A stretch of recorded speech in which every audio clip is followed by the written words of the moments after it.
Et notre Tour de France nous conduit ce soir à Pau, où François Bayrou joue gros. Le président du MoDem, qui pensait s'imposer facilement, est en situation délicate face à la candidate socialiste, Caroline Leginter, Gaël Andols.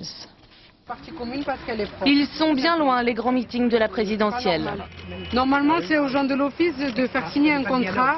Aujourd'hui, François Bayrou organise des goûters de campagne dans les cités paloises et ce n'est plus la foule des grands jours.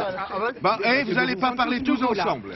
Enfant du pays, le fondateur du MoDem se voyait déjà en haut de l'affiche, mais les critiques fusent. Ses adversaires lui reprochent de vouloir se servir de Pau comme d'une vitrine. Les sondages l'annoncent devancé de quelques points par la gauche. J'ai toujours su que cette bataille, elle se mènerait seule contre tous. Pourquoi? Parce que le Parti socialiste et puis l'UMP et même Nicolas Sarkozy vont tout faire pour que nous ne gagnions pas. On a besoin d'un chapitre nouveau. Et ça sera une histoire d'amour. Mais celle qui pourrait briser l'histoire d'amour paloise de François Bayrou, c'est elle, la députée socialiste de la première circonscription. Martine Linière-Cassou, bonjour.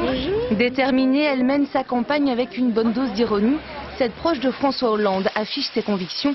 Elle arbore l'écharpe rouge pour mieux faire barrage à l'orange du MoDem. Plus ça en fait marronner certains, plus on la sort. L'an dernier, c'était la mode de l'écharpe orange. Et j'ai effectivement le sentiment que François Bayrou a la nostalgie de ce temps-là. Quant à Yves Urieta, c'est son écharpe tricolore qu'il pourrait perdre. Le maire sortant est à la traîne dans les enquêtes d'opinion. Pendant la campagne électorale, je prends ma voiture et je conduis.